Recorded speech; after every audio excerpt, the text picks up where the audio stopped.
Morning friends, मैं दयानंद भारद्वाज आप सभी के बीच उपस्थित हूँ मैथ की क्लास लेकर के आपके अपने चैनल OCC बाय विपुल सर पर। तो जैसा कि आप लोग जानते हैं कि कल हम लोगों ने संख्या पद्धति चैप्टर को स्टार्ट किया था और उसमें हमने काफ़ी टॉपिक्स को कवर कर लिया है। तो पहले हमने जो है कि देखा कि संख्या क्या है। संख्या अंकों से मिलकर बनी होती है और संख्या की कितनी पद्धतियाँ हैं, संख्या के कितने प्रकार हैं, जिसमें हमने जो है कि काल्पनिक संख्याएं, वास्तविक संख्याएं और उन संख्याओं का वर्गीकरण भी पढ़ा, जिसमें पूर्ण संख्याएं, सम संख्याएं, विषम संख्याएं और इत्यादि जो है कि हमने जाना। हम यह मानकर चल रहे हैं कि आप पहली बार मैथमेटिक्स पढ़ रहे हैं, इसलिए हम बेसिक से शुरू किए हैं। सारे टॉपिक्स धीरे धीरे हम लोग क्लियर करेंगे, बेसिक से लेकर के अच्छे क्वेश्चंस, कठिन से कठिन क्वेश्चन तक हम लोग चलेंगे। लेकिन आपको थोड़ा सा धैर्य धारण करने की ज़रूरत है। मेरा कहना है कि न होकर मायूस यूँ शाम से ढलते रहिए, ज़िंदगी भोर है सूरज से निकलते रहिए। न होकर मायूस यूँ शाम से ढलते रहिए, ज़िंदगी भोर है सूरज से निकलते रहिए। एक ही पाँव पर खड़े रहोगे तो थक जाओगे, धीरे धीरे ही सही राह पर चलते रहिए। आज हम लोग चर्चा करेंगे आगे। अभाज्य संख्याओं तक हम लोग क्लास ले चुके हैं, उसके आगे जो है कि हम लोग आज क्लास लेंगे। तो चलिए स्टार्ट करते हैं। आज हम लोग पढ़ेंगे परफेक्ट नंबर, संपूर्ण संख्या।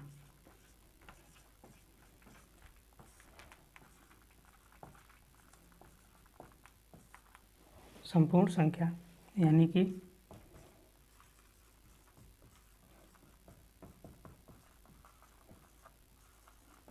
Perfect number. जैसे नाम से स्पष्ट है कि संपूर्ण संख्या परफेक्ट नंबर। तो परफेक्ट नंबर यानी कि संपूर्ण संख्या वह संख्या है जिसमें उस संख्या के गुणनखंड अगर हम करें, उस संख्या के जितने गुणनखंड होंगे उन सबको अगर ऐड कर दिया जाए तो उस संख्या के दोगुने के बराबर होंगे। जैसे हम कह सकते हैं कि यदि किसी संख्या के सभी गुणनखंडों का योग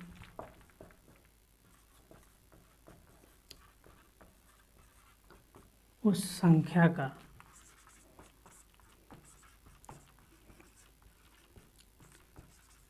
दोगुना हो तो वह संख्या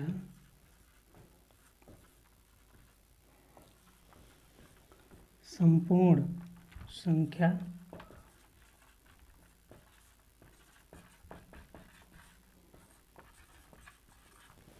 कहलाती है। यदि किसी संख्या के हम गुणनखंड करते हैं तो उसके सभी गुणनखंडों का योग जो होगा उस संख्या के दोगुने के बराबर होगा, तब वह संख्या संपूर्ण संख्या कही जाएगी, परफेक्ट नंबर कही जाएगी। ठीक। या हम कह सकते हैं कि किसी संख्या के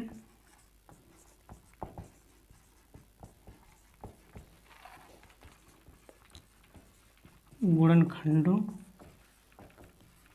का योग, अब हम लिखेंगे उस संख्या को छोड़ करके,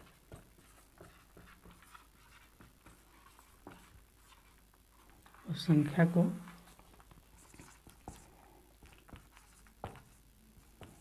छोड़कर, यानी कि उस संख्या को अगर छोड़ दिया जाए तो उसके बाकी जो शेष गुणनखंड होंगे उनका जो योग होगा वह संख्या के बराबर होगा, संख्या के बराबर होगा। तो ऐसी संख्याएं, जैसे मान लीजिए हम ले लिए कोई संख्या 8। 8 के क्या क्या गुणनखंड हैं? 1, 2, 4 और 8। यानी कि 8 के जो 4 गुणनखंड हैं, अगर इनको हम जोड़ दें, 1 धन 2 धन 4 धन 8, कितना होगा? 8 4 12, 12 2 14, 1 15। तो जो 15 है वह 8 का 2 गुना नहीं है। क्लियर? तो यानी कि यह संख्या जो है परफेक्ट नंबर यानी संपूर्ण संख्या नहीं होगी। यदि हम 6 के लिए बात करें, 6, तो 6 को देखेंगे, इसके गुणनखंड 1 है, 2 है, 3 है और 6 है। तो अगर हम इसके गुणनखंडों का योग करते हैं, गुणनखंडों का योग, तो गुणनखंडों का योग करेंगे 1 + 2 + 3 + 6, टोटल मिला के हो जाएगा आपका 12। तो जो 12 है वह जो हमारी संख्या है इसका 2 गुना है। इसका मतलब ये जो संख्या है यह परफेक्ट नंबर है, संपूर्ण संख्या है। अगर हम इस संख्या को छोड़ दें, जो संख्या के गुणनखंड हैं उसमें जो संख्या होती है वह भी उसका एक गुणनखंड होती है। तो अगर हम संख्या को छोड़ दें तब जो इसका योग होगा वह संख्या के बराबर होगा। देखिए 1 2 3, 1 + 2 + 3 यानी कि 6, जो कि संख्या के बराबर है, इसलिए 6 जो है एक संपूर्ण संख्या है। ठीक है, क्लियर?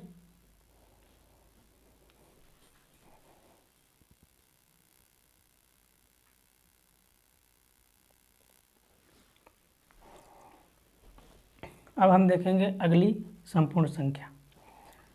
तो अगली जो हमारी संपूर्ण संख्या है वह है 28।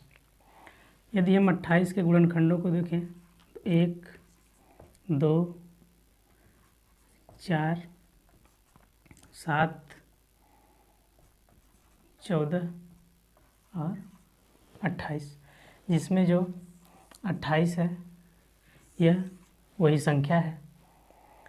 तो अब हम देखेंगे कि इसके गुणनखंड जो हैं इनको हम अगर जोड़ देते हैं, 1 + 2 + 4 + 7 + 14, तो देखिए क्या हो जाएगा? 7 4 11, 11 2 13, 1 14, 14 2 14, 28। यानी कि अगर संख्या को हम छोड़ दे रहे हैं तो बाकी जो शेष गुणनखंड हैं उनका योग संख्या के बराबर है। यानी कि 28 भी एक संपूर्ण संख्या है।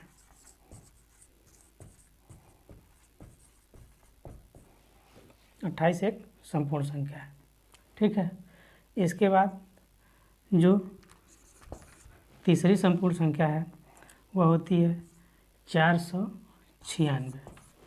ठीक, 496 होती है अगली संपूर्ण संख्या। इसके आगे जो संपूर्ण संख्या होगी वह होती है आपकी 8128। ऐसे आपकी संपूर्ण संख्याएं हैं। इसका एक फार्मूला भी है। यदि एक विशेष कंडीशन है इसके लिए, कंडीशन यह है कि यदि 2n-1 कोई अभाज्य संख्या हो, अभाज्य संख्या हो, यानी कि अगर हम n की वैल्यू कुछ भी हो, यानी 2n-1 एक अगर अभाज्य संख्या है तो 2n-1 इंटू 2n-1 यह एक संपूर्ण संख्या होगी।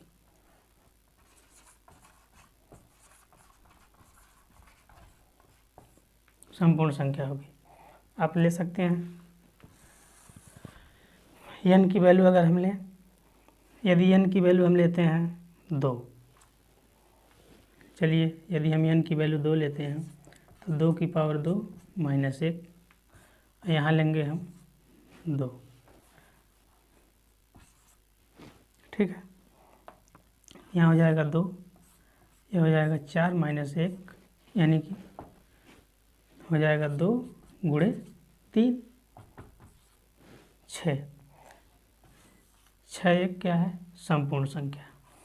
यदि हम 2 की वैल्यू 4 लेते हैं, 2 टू द पावर 4, नहीं हम 3 लेंगे, 2 द पावर 3 माइनस 1, यहाँ लेंगे हम 2 की पावर 2, आपका क्या हो जाएगा 4, यहाँ क्या होगा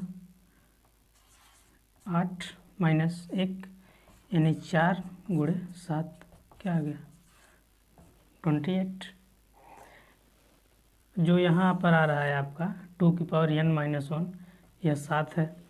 यहाँ 2 की पावर n माइनस 1 3 है, यानी कि यह अगर संख्याएँ 2 की पावर n माइनस 1 यदि एक अभाज्य संख्या है तो 2 की power n minus 1 into 2 to the power n minus 1, इसका अगर हम गुणा करेंगे तो आपको संपूर्ण संख्या प्राप्त होगी। क्लियर? अभी तक जो हम लोगों ने पढ़ा वह रियल नंबर यानी वास्तविक संख्याओं का जो पूर्णांक वाला भाग था उसको हमने पढ़ा था, और हम लोगों ने दशमलव वाला भाग छोड़ा हुआ था। तो अब हम लोग पढ़ेंगे दशमलव, क्योंकि जब हमने परिमेय संख्याओं का जब वर्गीकरण किया था वास्तविक संख्याओं का,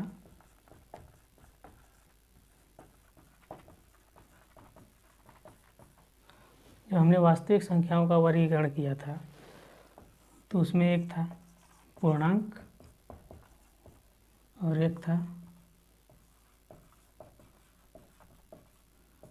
दशमलव।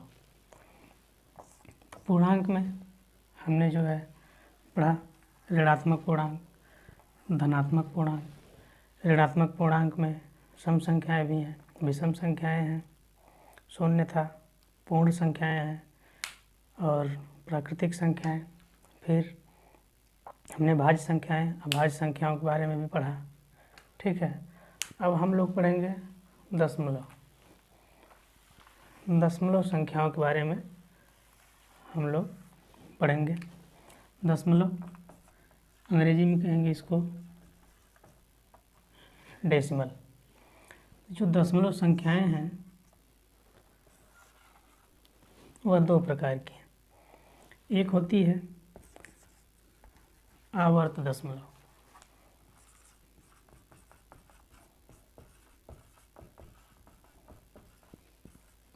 आवर्त दशमलव जिसे हम अंग्रेजी में कहते हैं रिकरिंग डेसिमल, रिकरिंग डेसिमल। और दूसरी होती है नॉन रिकरिंग डेसिमल।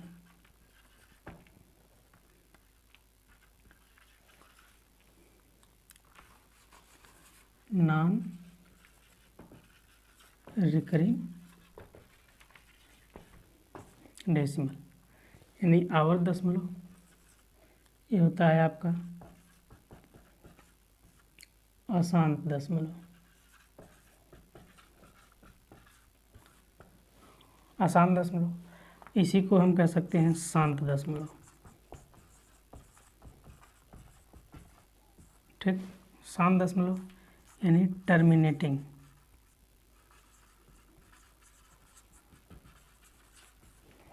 टर्मिनेटिंग, और अशांत का मतलब नॉन टर्मिनेटिंग।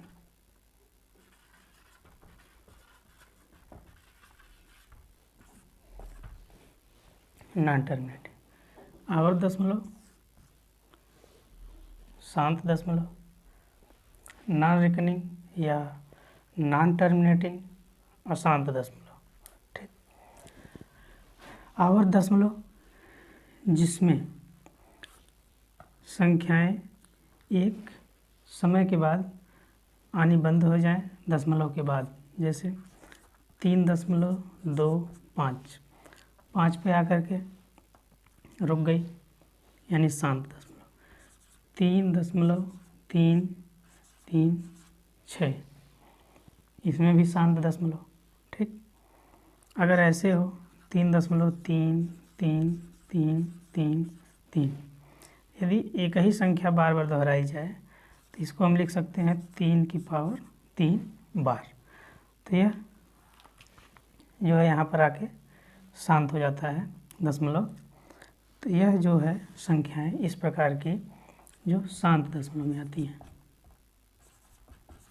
अगर ऐसी हैं संख्याएं दशमलव में तो यह आपकी आएंगी शांत दशमलव के रूप में। अशांत दशमलव में क्या है, अगर हम लिख दें 3.2, 3, 4, 5, 6, 7, 8, 9 ऐसे, यानी कि पूरी विभाजित नहीं हो रही हैं, तो यह आपका हो जाएगा नॉन टर्मिनेटिंग, यानी दोहराई नहीं जाने वाली। अगर इसमें हम बात करें, अगर ऐसे हो 2.3535, तो ये जो संख्याएं हैं ये रिपीट हो रही हैं, यानी टर्मिनेट हो रही हैं, दोहराई जा रही हैं, ये टर्मिनेटिंग है। इसको हम लिख सकते हैं 2.35 बार। ठीक, इसमें टर्मिनेट हो ही नहीं रही हैं, अलग अलग संख्याएं आ रही हैं, तो इसलिए ये है नॉन टर्मिनेटिंग। ठीक है, जैसे 0.1, 2, 6, 5, 2, 3, 0, 0, 9, 8, 6 ऐसे, यानी कि संख्याएं चलती रहेंगी, ख़त्म नहीं होंगी। तो ऐसी संख्याएं जो होंगी टर्मिनेटिंग नहीं रहेंगी, और जो एक समय के बाद दोहराई जाने लगे या बार बार वही संख्याएं दोहराई जाएं या फिर दशमलव के रूप में जा कर के कट जाएं, पूरी यहाँ पर रुक जाएं, शांत हो जाएं, तो यह शांत दशमलव या टर्मिनेटिंग, या इसको हम रिकरिंग डेसिमल यानी आवर्त दशमलव कह सकते हैं। ठीक, और इन संख्याओं को हम भिन्न के रूप में लिख सकते हैं।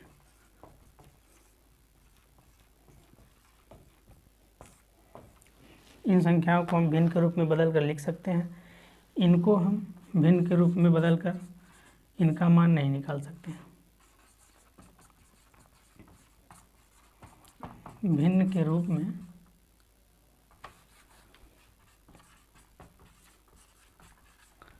निश्चित मान नहीं निकाल सकते हैं। तो यह हो गई नॉन टर्मिनेटिंग, अशांत दशमलव। क्लियर? जैसा कि हम लोगों ने जाना कि जो दशमलव संख्याएं हैं वह शांत दशमलव और अशांत दशमलव यानी टर्मिनेटिंग डेसिमल और नॉन टर्मिनेटिंग डेसिमल। ठीक, तो जो दोहराए जाने वाली संख्याएं हैं और इसमें है न दोहराई जाने वाली संख्याएं। जैसे अगर आप इसमें देखते हैं जो संख्याएं दोहराई जाएं, जैसे 3 दशमलव बड़े लिखते हैं 3.565656। ठीक, इसमें देखिए यह रिपीट हो रही हैं, इनको हम लिख सकते हैं 3.56 बार। अगर ऐसे हो जाए 3.33333 ऐसे, इनको हम लिख सकते हैं 3.3 बार।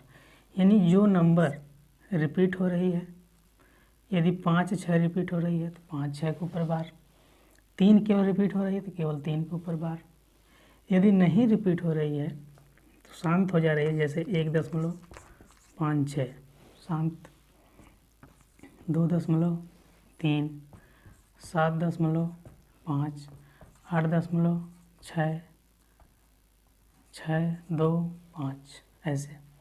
तो यह जो संख्याएं हैं ये शांत दशमलव के अंतर्गत आती हैं। ठीक, जो दोहराई जाती हैं। जिसमें दोहराई न जाने वाली संख्याएं हैं, जैसे 0.1, 2, 3, 4, 5, 6 ऐसे हो।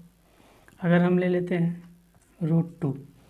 ठीक, जैसा कि हम लोग जानते हैं √2 की वैल्यू होती है 1.4142, ऐसे आगे और होती है। ठीक, 4142 और ऐसे होती है 1356।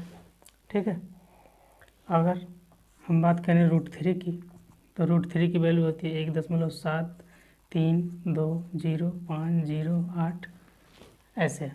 ठीक, यदि हम पाई की बात करें तो पाई की वैल्यू होती है 3.141, उसके बाद समथिंग होती है। ठीक है, तो इसमें जो है संख्याएं अलग अलग प्रकार से अलग अलग संख्याएं आती रहती हैं। ठीक है, तो यह दोहराई नहीं जाती हैं, इसलिए यह अशांत दशमलव, नॉन टर्मिनेटिंग है। जो शांत दशमलव वाली संख्याएं हैं इनको हम भिन्न में प्रदर्शित कर सकते हैं, भिन्न में प्रदर्शित कर सकते हैं। इसको हम भिन्न में प्रदर्शित नहीं कर सकते, भिन्न में यानी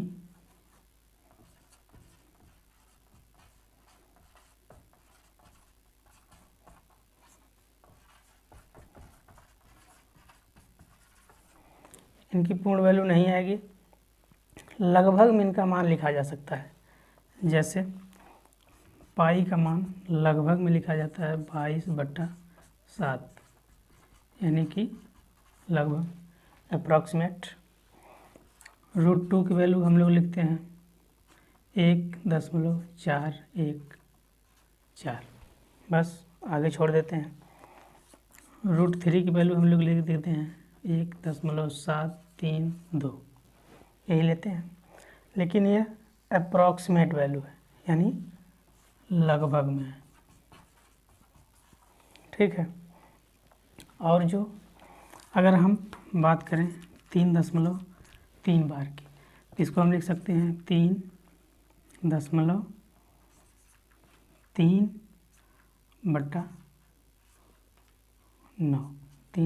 3/9, या इसको हम लिखें 3 + 0.3 बार, तो इसको हम लिख सकते हैं 3 प्लस, इसको हम लिखेंगे 3/9। ठीक है, जोड़ देंगे 9 × 3 = 27, 3 30, 30/9। ठीक है, ऐसे।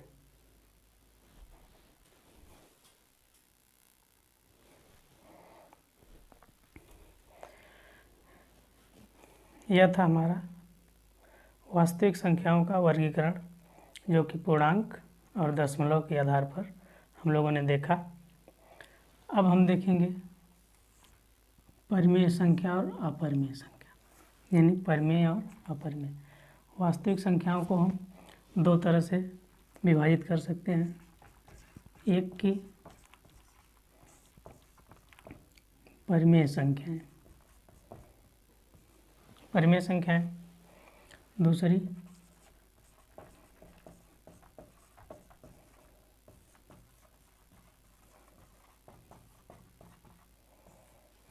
अपरिमेय संख्या। ठीक, परिमेय संख्याएं वे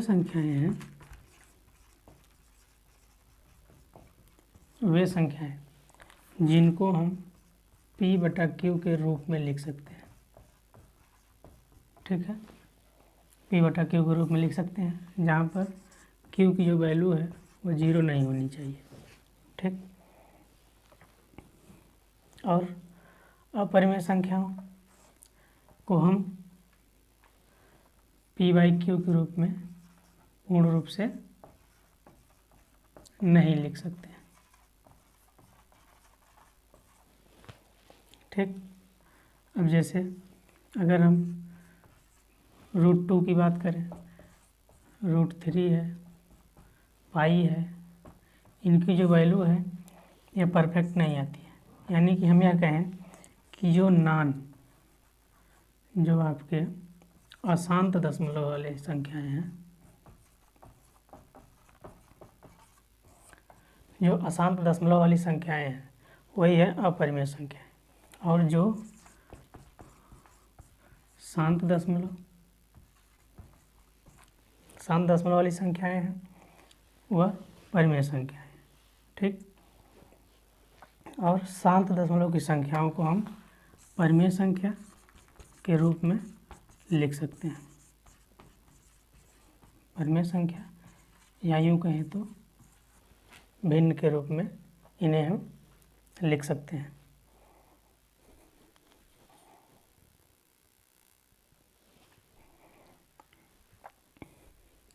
अब जैसे अगर लिखा हो 1/3, ठीक, 1/3 को हम दशमलव के रूप में लिख सकते हैं। 3 से इसमें भाग करेंगे, दशमलव लगाएंगे, 3 एकम 3, 3 3 3 ऐसे जाएगा। तो इसी को हम लिख सकते हैं 3 बार, 0.3 बार, ठीक है। अगर हम प्राकृतिक संख्याओं को लें, प्राकृतिक संख्याओं को,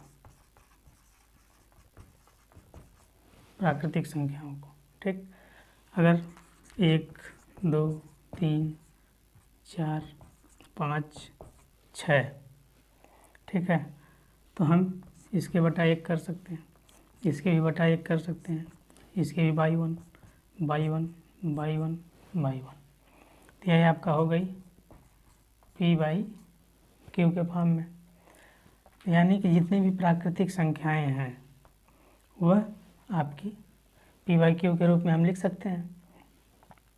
यानी कि ये हो गई परिमेय संख्या, ठीक।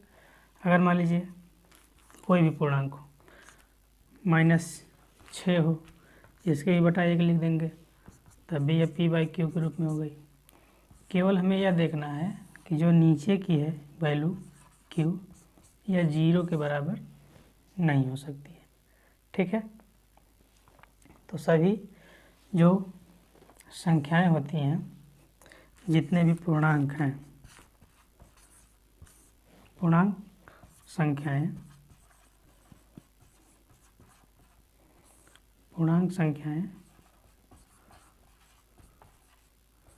परिमेय संख्या हैं, ठीक। जितने भी संख्याएं हैं वह परिमेय संख्या के रूप में हम लिख सकते हैं, ठीक है।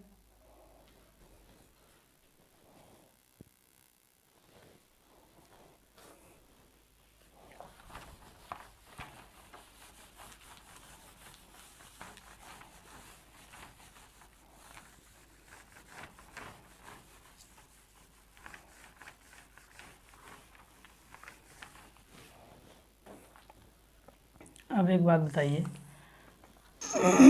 अगर मान लीजिए यह कोई संख्या है 2/3, यह क्या है? परिमेय संख्या, ठीक, परिमेय संख्या है। तो परिमेय संख्या इसको हम दशमलव के रूप में लिख सकते हैं। दशमलव के रूप में अगर हम लिखेंगे तो इसको हम लिख सकते हैं 3 छक्का 18, 3 छक्का 18, 3 छक्का 18 ऐसे, ठीक। लेकिन जो यह संख्या आ रही है, क्या यह आपकी पूर्ण संख्या है? नहीं है। प्राकृतिक संख्या है? नहीं है। यानी कि जो दशमलव संख्या के रूप में हम लिख सकते हैं परिमेय संख्याओं को, वह यह जरूरी नहीं है कि वह प्राकृतिक संख्या, पूर्ण संख्या या इस फॉर्म में हों। लेकिन सभी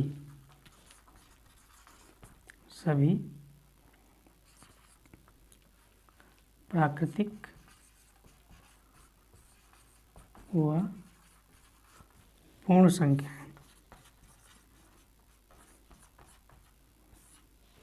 संख्याएं जो होती हैं आपकी क्या होती हैं? परिमेय होती हैं। ठीक, यानी कि जो सभी प्राकृतिक संख्याएं पूर्ण संख्याएं हैं वो परिमेय संख्याएं हैं, लेकिन सभी जो परिमेय संख्याएं हैं जो इस तरह के रूप में हैं 2/3, 1/6, 3/5, इस रूप की जो संख्याएं हैं यह है आपकी, हम प्राकृतिक या पूर्ण संख्या के रूप में उन्हें हम नहीं कह सकते। ठीक, अब तक हम लोगों ने जो है कि लगभग सभी टॉपिक्स को कवर कर लिया है संख्या पद्धति में।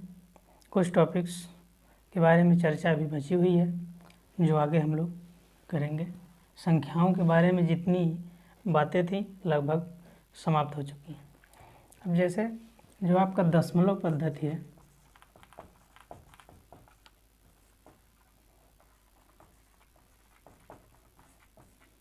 दशमलव पद्धति, इसमें जो संख्याएं बनती हैं वह 0, 1, 2, 3, 4, 5, 6, 7, 8 और 9, यानी कुल टोटल 10 अंक हैं और इन्हीं 10 अंकों को मिला करके संख्याएं बनती हैं। अब संख्या 1 अंक की हो सकती है, 2 अंक की हो सकती है, 3 अंक की हो सकती है, 4 अंक की, ऐसे अलग अलग अंक की हो सकती हैं, लेकिन अंकों का जो यूज होगा वह इन्हीं 10 अंकों का यूज होगा। ठीक है, जैसे 1 अंक की संख्या है तो हम लिख सकते हैं 1, 5। ठीक, अगर 2 अंक की संख्या की बात करें हम 23 हो गया, 25 हो गया, 68 हो गया, ऐसे। अब ऐसे ही 3 अंकों की, 4 अंकों की, 5 अंकों की संख्याएं आप बना सकते हैं। ठीक है,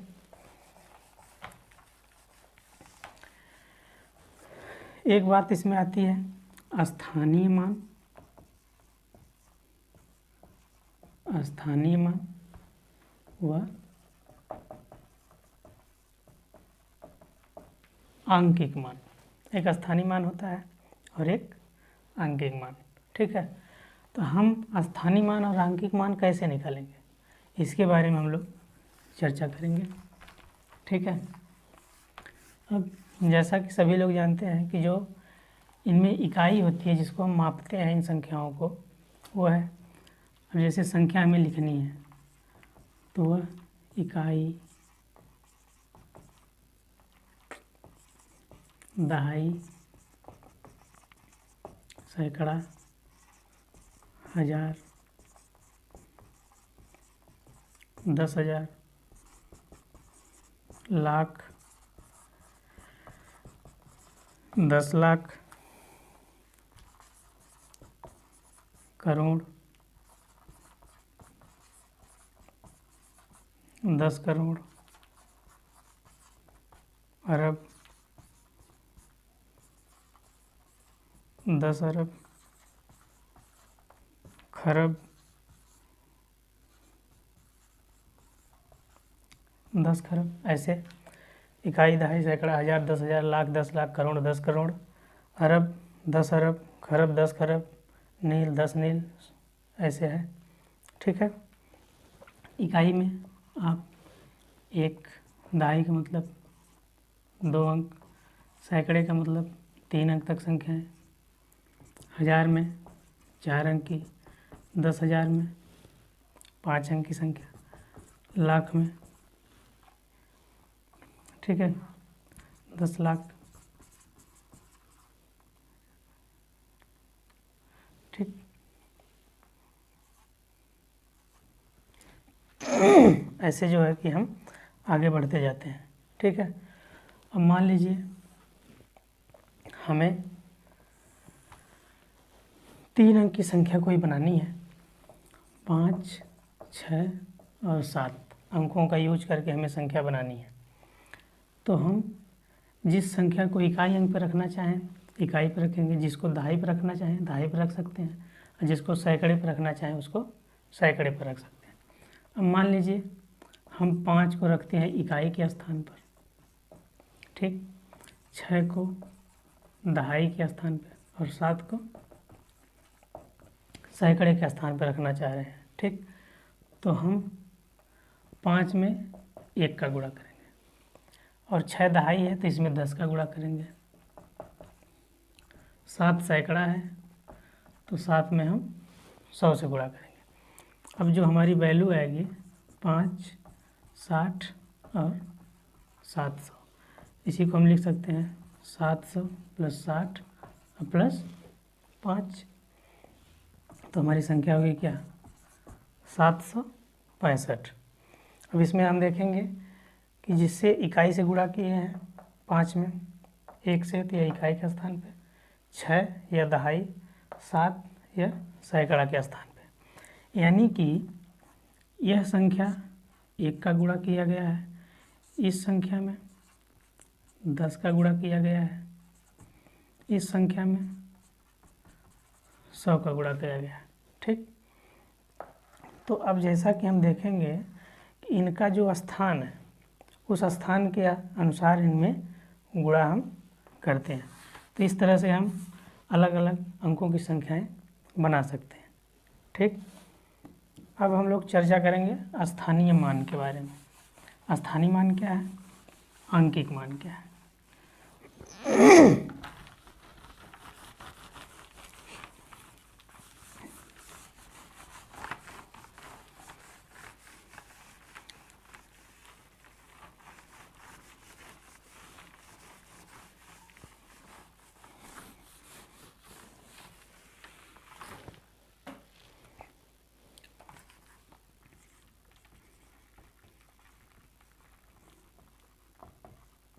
स्थानीय मान,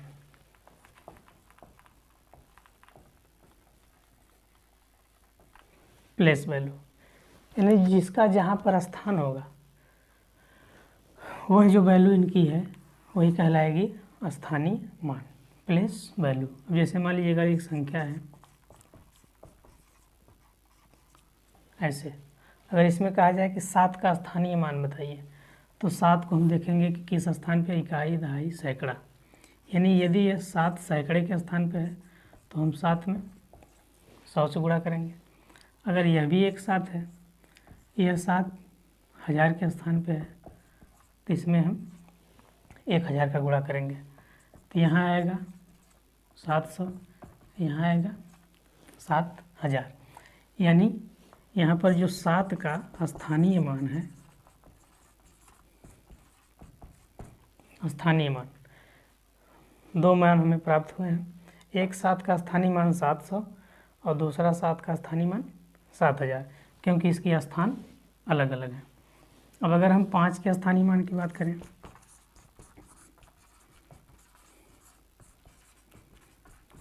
पाँच का स्थानीय मान देखेंगे हम, 5 किस स्थान पे है, 10,000 के स्थान पे है, तो 5 में हम 10,000 का गुणा करेंगे तो क्या वैल्यू आएगी 50,000।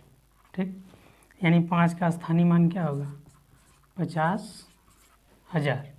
ठीक, ये हो गया स्थानीय मान।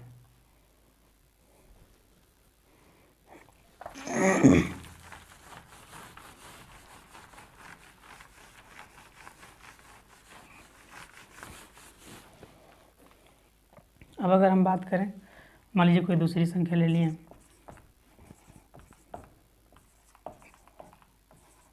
ऐसे अगर आपसे पूछा जाए 3 का स्थानीय मान, तो इसमें हम देखेंगे कि 3 कहाँ पर है, यहाँ पर 3 है।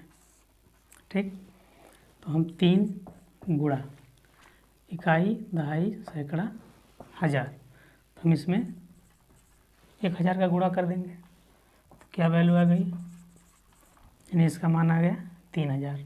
तो 3 का स्थानीय मान क्या हो गया 3000। अगर आपसे पूछा जाए 8 का स्थानीय मान,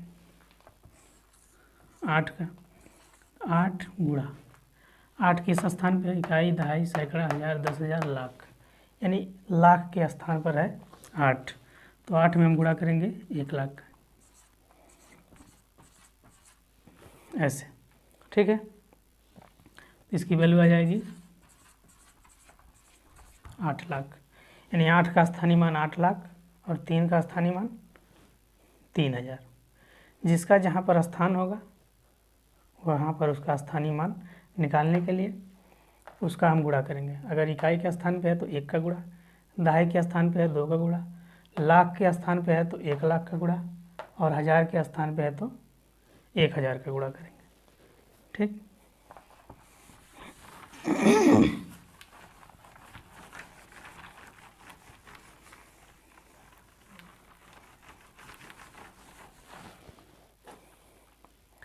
अब हम बात करते हैं फेस वैल्यू यानी आंकिक मान। आंकिक मान जिसको हम कहते हैं फेस वैल्यू। ठीक है, अब अगर कोई भी संख्या है, जैसे ऐसे, तो फेस का मतलब ही आपको क्लियर है। फेस का मतलब चेहरा। चेहरा तो बदलने वाला है नहीं, आप आईने में देखें या पानी में देखें, चेहरा आपका सेम रहेगा। सेम उसी कंडीशन के आधार पर जो है, अगर हम यहाँ पर कह दें कि 7 का आंकिक मान बताइए, तो यह 7 जो अंक है यह 7 ही है, तो यह इसका आंकिक मान 7 होगा। 3 का आंकिक मान यहाँ भी 3 होगा, इसका आंकिक मान यहाँ भी 3 होगा। यानी कि जो संख्या का जो मान होता है वही उसका आंकिक मान होता है। वह संख्या चाहे किसी भी स्थान पर हो, इसका आंकिक मान जो है कि वही रहेगा। आंकिक मान कभी नहीं बदलता है, बदलता केवल क्या है, स्थानीय मान। ठीक, स्थान बदलने पर उसका मान बदल जाता है, लेकिन आंकिक मान यानी फेस वैल्यू नहीं बदलती है। इसी को हम कहते हैं जातीय मान भी। जातीय मान, इसको जातीय मान भी कहते हैं, आंकिक मान भी कहते हैं, फेस वैल्यू। और जो स्थानीय मान है उसको हम कहते हैं प्लेस वैल्यू। अब अगर हम एक संख्या लें कोई ऐसे, अगर हम इसमें कहें कि 6 की स्थानीय मान और आंकिक मान यानी जातीय मान दोनों बताइए। ठीक, तो पहले हम ज्ञात करेंगे स्थानीय मान। ठीक, स्थानीय मान, इसका स्थान क्या है, इकाई, दहाई, सैकड़ा। यानी हम 6 में सैकड़ा पे है तो 100 का गुणा करेंगे तो क्या हो गया, 600। यदि हम जातीय मान की बात करेंगे, जातीय मान, तो 6 कहीं पर भी होगा, इसका जातीय मान नहीं बदलेगा, 6 है तो 6 ही होगा। ठीक, क्लियर। तो ये था हमारा स्थानीय मान और जातीय मान।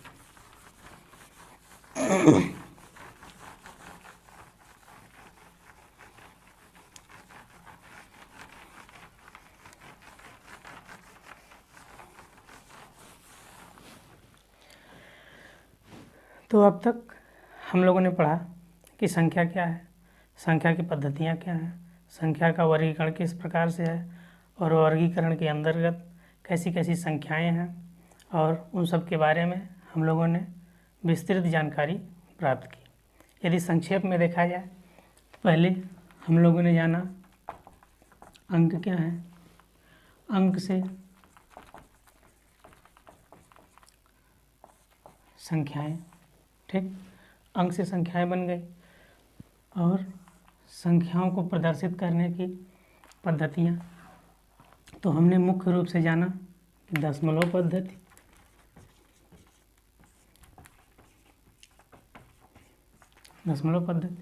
और द्विआधारी पद्धति। दशमलव पद्धति डेसिमल सिस्टम, द्विआधारी पद्धति यानी बाइनरी सिस्टम। ठीक, दशमलव पद्धति में हमने इसको वर्गीकृत किया 2 प्रकार से, एक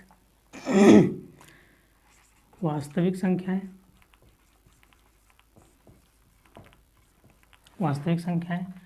और एक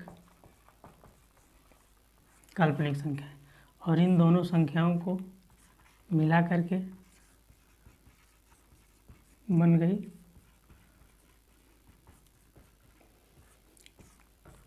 सम्मिश्र संख्याएं। ठीक, अब वास्तविक संख्याओं का जो वर्गीकरण हमने किया वह यह किया कि दशमलव और पूर्णांक के रूप में। तो दशमलव में हमने जाना कि जो संख्याएं बार बार दशमलव के बाद जो भिन्न की संख्याएं हैं उनको हम दशमलव में बदल लेते हैं। और दशमलव की संख्याओं में दो प्रकार से हमने जाना कि रिकरिंग डेसिमल, रिकरिंग यूँ कहिए तो आवर्त, या शांत कहिए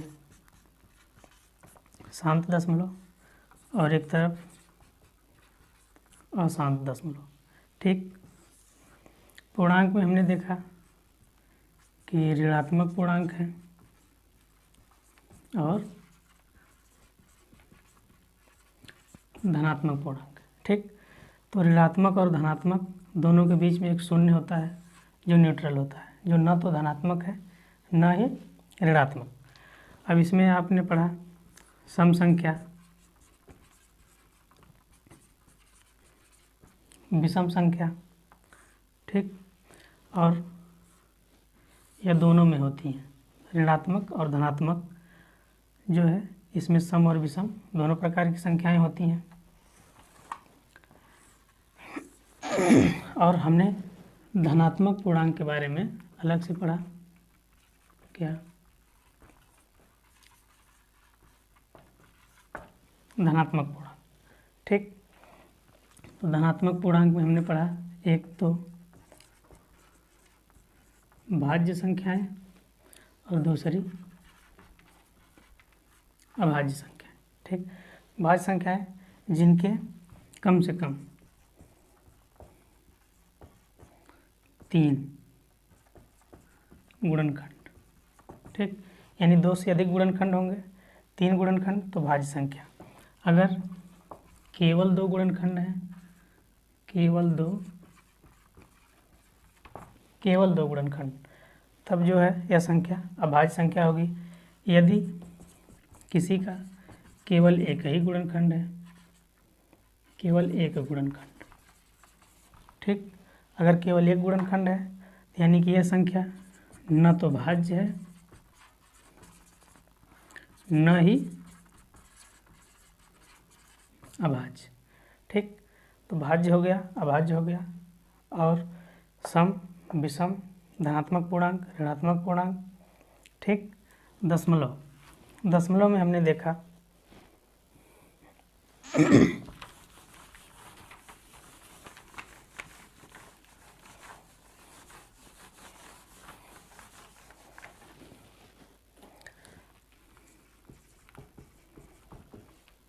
दशमलव, दशमलव में जो दोहराए जाने वाले हैं शांत दशमलव, और जो न दोहराए जाने वाले हैं वह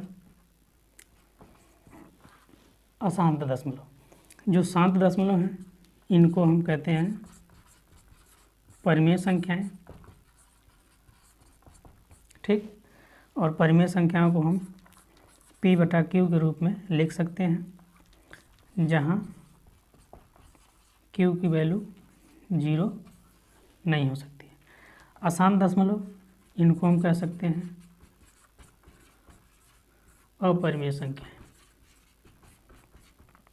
ठीक। और इसमें इन संख्याओं को हम भिन्न के रूप में नहीं बदल सकते। ठीक। क्लियर?